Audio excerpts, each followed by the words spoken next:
हमारे साथ हैं अभी अमर सिंह चौहान, भूरी गांव से हैं और ये समाज सेवी भी हैं। बहुत अच्छा काम किया है इन्होंने क्षेत्र में। चौहान जी, मैं आपसे कुछ समय लेना चाहूँगा कि जैसे आपने देखा कि ये कोरोना महामारी चल रही है, इसको आप किस उससे ले रहे हैं, कैसा नज़रिया है आपका राहुल इसका? जी, पहले तो मैं आपको प्रणाम करता हूँ कि आप हमारे इस आवाज़ को आगे पहुँचाने का प्रयास करेंगे। मैं इस देश में आई हुई जो कोरोना 19 की जो बीमारी है, ये बहुत ही खतरनाक बीमारी है हमारे भारत में। वैसे तो विश्व में इसका बहुत ज़्यादा प्रभाव चल रहा है, लेकिन भारत में हमारे देश के माननीय प्रधानमंत्री जी ने जो इस पर पहल की है, उसके माध्यम से मैं देखना चाहता हूँ, उसके नज़रिए से देखना चाहता हूँ। तब भी भारत में अभी जो फर्स्ट स्टेज पे चल रहा है, वो बहुत ही भयंकर स्थिति में चल रहा है। हम भगवान से प्रार्थना करते हैं, मासो देवता से, क्षेत्र के सभी देवी देवताओं से, कि इस बीमारी से हम किस तरीके से हम बच सकते हैं। रही बात समाज की, समाज के लिए तो मैं अभी ये बीमारी का जो कारण चल रहा है, इसमें तो पूरा योगदान दे ही रहा हूँ। मेरे सभी साथी लोग भी मेरे साथ हैं। चौहान जी, जैसा देखा है कि लोगों में जागरूकता की कमी है या शासन प्रशासन की कुछ सख्ती में कमी है, कि मतलब सख्ती होनी चाहिए या कुछ जो है सरकार द्वारा जो है जागरूकता अभियान चलाना चाहिए, कैसे होना चाहिए सर? अभी मैं तो ये समझता हूँ कि हमारे जो ग्रामीण क्षेत्र है, वहाँ पे जागरूकता की कमी भी है। पुलिस प्रशासन तो अपना पूरा काम कर रही है, क्षेत्र में पूरा सहयोग दे रही है, मीडिया के लोग भी बड़ा सहयोग कर रहे हैं राव जी। लेकिन सबसे बड़ी मैं देखता हूँ कि गांव के जो लोग हैं, वो अंधविश्वास में अभी भी है। उनको ऐसा मानना है कि ये बीमारी जो है पहाड़ों में नहीं आएगी, क्योंकि हमारा उत्तराखंड देवभूमि है। लेकिन उत्तराखंड में कहीं कहीं हमारे जो है इस मामले में बहुत सारे शहर ऐसे हैं जिसमें कोरोना पॉजिटिव पाए गए हैं। लेकिन अभी तक हमारे यहाँ मासू देवता, चार धाम देवता की ऐसी कृपा है कि उस पर लोग विश्वास कर रहे हैं, लेकिन जागरूकता नहीं है उनके अंदर। इसके लिए हम भी पहल कर रहे हैं कि जागरूक करने के लिए लोगों को बताया जाए। जैसे कि पहले भय बना हुआ था, लोग बाग, मैं भी देख रहा था कि मास्क पहन रहे हैं लोग बाग और जो है, लेकिन अब धीरे धीरे जिस तरीके से जो है लोग कह रहे हैं कि लोगों का ये मानसिकता होगी कि अब शायद यहाँ नहीं है, ये बड़े शहरों में या नीचे देहरादून विकास नगर की तरफ ही है, तो इस तरीके से कुछ लग रहा है कि लोगों के अंदर वो भयभीतता कम हो गई है, कुछ ऐसा है क्या? बिल्कुल सर, ये आपकी बात बिल्कुल सत्य है राव जी, कि भाई लोग बहन नहीं कर रहे, लेकिन उनके अंदर एक भावना है कि उत्तराखंड में फर्स्ट स्टेज पे हैं और जो लोग हैं जमानती से जुड़े हुए लोग हैं, उनको पकड़ के ले गए हैं। अब शायद इधर बीमारी वाले लोग नहीं रहे, ये मानते हैं लोग। लेकिन फिर भी हम लोगों से अपील करते हैं कि ऐसा नहीं है।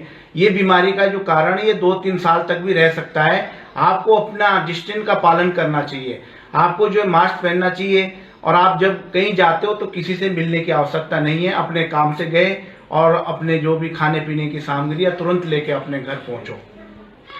चौहान जी, जैसा मैंने देखा है कि अगर हमारे क्षेत्र में इस तरीके का कोई वाकया सामने आता है कोरोना से संबंधित, तो क्या जो हमारे पीएचसी सीएचसी हैं, जो कम्युनिटी हेल्थ सेंटर हैं, क्या यहाँ पे पर्याप्त सुविधा है कि इस तरीके को जो है आप हैंडल कर सकते हैं या स्वास्थ्य वो मुहैया करा सकते हैं कुछ? देखिए रावत जी, मैं आपको स्पष्ट कर देना चाहता हूं कि अगर कोई भी मरीज यहाँ पे पॉजिटिव पाया जाता है, तो जॉनसार बावर की जितने भी हॉस्पिटल, इनकी इसमें कोई भी सीएससी हो, पीएससी हो, जितने भी हॉस्पिटल, इसमें कोई व्यवस्था नहीं है।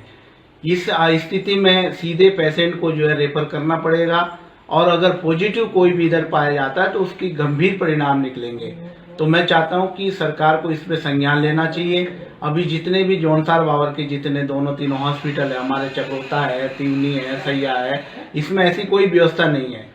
होम क्वारंटाइन के लिए भी वो मना करते हैं, तो क्या ऐसे पॉजिटिव पेशेंट को तो रखना असंभव ही है उनके। मैं नहीं समझता कि वो लोग इसको जो है कोई ट्रीटमेंट दे पाएंगे।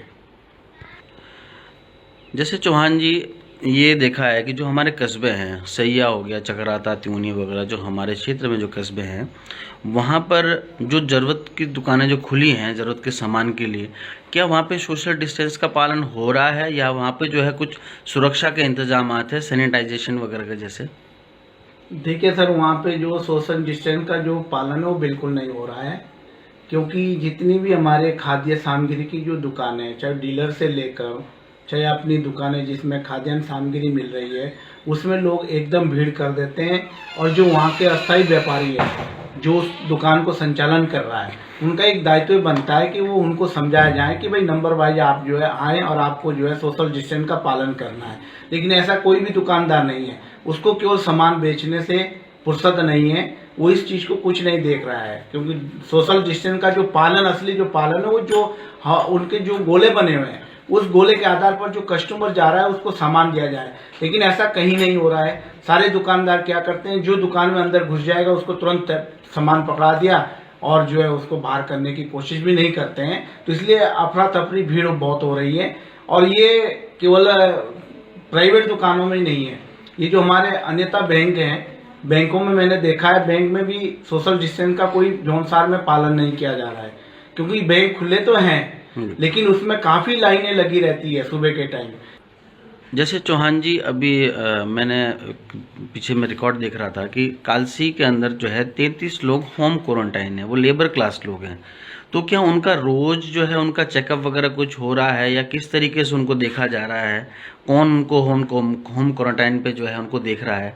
इसकी कुछ है, मतलब आपके पास कुछ, क्या बोलेंगे इस विषय में? देखिए सर, ये बहुत ही अच्छा क्वेश्चन है, विशेषकर हमारे जौनसार बावर के लिए। होम क्वारंटाइन करना हमारे जौनसार बावर के लिए बड़ा दुर्भाग्यपूर्ण बात है। इसके अलग से कैंप बनाए जाएं, जैसे शहरों में है। होम क्वारंटाइन किसी जौनसार के गांव में अगर आप करेंगे तो रात को कोई पुलिस प्रशासन कोई भी वहां बैठा नहीं रहता है, और जो इनकी आशाएं हैं वो केवल फॉर्मेलिटी करती है, सुबह एक राउंड मार के आ जाती है। लेकिन जो इसमें जो हमारे चिकित्सा प्रभारी है उनकी विशेष गलती है। मैं उनको इसलिए अवगत भी कर देना चाहता हूं मीडिया के माध्यम से, आपके माध्यम, सोशल मीडिया के माध्यम से, कि जो हमारे चिकित्सा प्रभारी है उनको इस चीज को पहले देखना चाहिए था कि होम क्वारंटाइन आप हॉस्पिटल में भी करा सकते थे। आप गांव में कैसे करा रहे हैं? वहाँ छोटे छोटे बच्चे हैं, वहाँ पे पशु है, उनकी खेती बाड़ी के काम है, वो कभी भी किसी ना किसी बहाने से घर से बाहर निकल रहे हैं, और जिससे कि हमारे यहाँ खतरा बना हुआ, भय बना हुआ है। इसमें पुलिस प्रशासन भी गांव तक नहीं पहुंच रही है। जो एसडीएम के निर्देश है उपजिलाधिकारी के कि आप पटवारी को जो है एक दिन देखने जाना है, कुछ कुछ जगह पे वो लोग जा रहे हैं, लेकिन अन्यथा सभी जगह पर नहीं पहुंच रहे हैं। तो मैं तो ये समझता हूँ कि होम क्वारंटाइन हमारे यहाँ जौनसार बावर में नई घरों में लोगों को नहीं रखना चाहिए था, इनकी व्यवस्था अलग से होनी चाहिए थी। कैंप लगाना चाहिए था, जैसे कालसी स्कूल है, डाकपतर स्कूल है। सरकार ने कई स्कूल चयनित किए हैं जहाँ पे इनके स्वस्थ व्यवस्था को देखते हैं, इनका इलाज किया जाता है, इनका चेकअप किया जाता है। गांव में ऐसी कोई व्यवस्था नहीं है। चौहान जी, अंत में मैं ये पूछना चाहूँगा आपसे कि सरकार की तरफ से इस महामारी के चलते क्या मदद मुहैया हो रही है और क्या दिशा निर्देश हैं? सर, जहाँ तक मैं सरकार की बात करना चाहता हूँ, सरकार का दिशा निर्देश तो सभी उच्चाधिकारी, सभी नोडल अधिकारी सबको बनाए गए हैं। पूरी व्यवस्था सरकार की तरफ से, कोई भी हमारे जो देश के माननीय लोकप्रिय प्रधानमंत्री नरेंद्र मोदी जी ने जब संबोधन किया था लॉकडाउन का, उससे पहले ही सरकारी तंत्र को बिल्कुल आग्रह कर दिया गया था कि कहीं पे कोई चूक ना हो।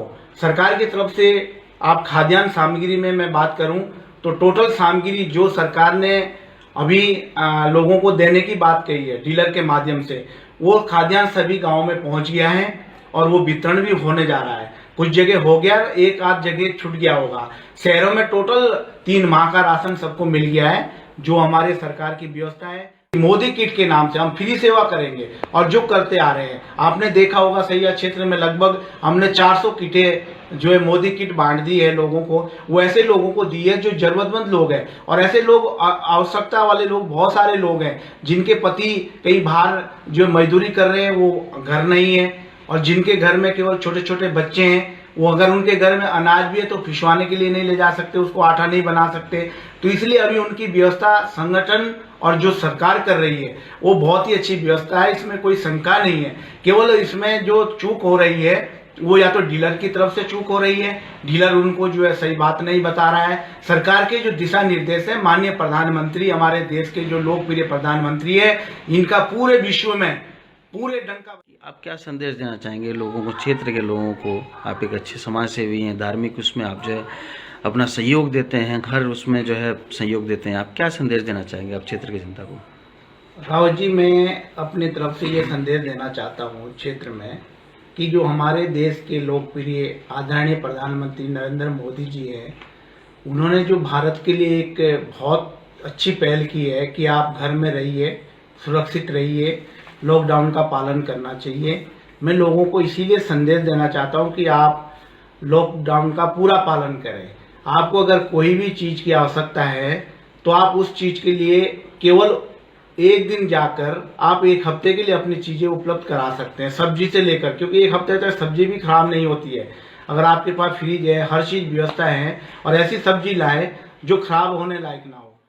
मेरा ये संदेश है कि हमारे देश के जो प्रधानमंत्री ने हमें अवगत कराया है कि लॉकडाउन का पूरा पालन किया जाए और आवश्यक सामग्री दूध है, खाना है, जिससे हम पेट भर सकते हैं, जिससे हम स्वस्थ रह सकते हैं, ऐसे खाद्य पदार्थ को आप समय से लाएं और रोज ना जाएं। आप हफ्ते में एक बार मंडी जाएं, एक बार आप बाजार जाएं और अपना सामान इकट्ठा करें।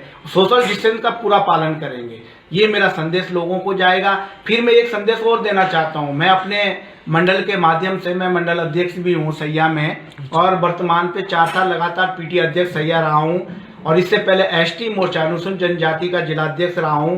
तो मेरा जो अनुभव है मैं लोगों को साझा करना चाहता हूं। लोगों के बीच में रह के मुझे बहुत सीखने को मिला है, और वो मैं अपना अनुभव लोगों को कहता हूं कि आपको अगर डीलर से कोई दिक्कत है, आपको कोई भी किसी दुकानदार से कोई दिक्कत है, आपको एक तो हमारा जो सरकारी प्रोटोकॉल का नंबर है 112 उत्तराखंड का, आप उसमें भी नंबर कर सकते हैं। उसके बावजूद हम आपके सेवा के लिए बैठे, हमसे जितना भी बन पड़ेगा। अगर कहीं भी कोई शिकायत हो, हम लोग दुख सुख के साथी हैं। आपको कोई भी परेशानी है, चाहे वो खाद्य सामग्री से हो, चाहे वो डीलर से हो, चाहे डॉक्टर से हो, आप मुझे अपना क्या बोलते हैं सूचना देंगे। मैं अपना नंबर भी आपको दे देता हूं। मेरा नंबर है 9412988682। मेरा ये नंबर है, फिर मैं दोबारा रिपीट कर देता हूँ, 9412988682। मैं तत्काल आपके बीच में सैया में रहता हूँ। मेरा छोटा सा व्यवसाय है और मैं इस समय पार्टी की जिम्मेदारी ले रखी है। उस जिम्मेदारी के अनुसार जो मेरा कर्तव्य बनता है, जो पार्टी के दिशा निर्देश होंगे, उसका तत्काल पूरा पालन होगा, और सभी लोगों के सुविधा के लिए हम आगे आएंगे। चाहे किसी प्रकार की जो समस्या है, आप मुझसे अपना संपर्क बनाएं।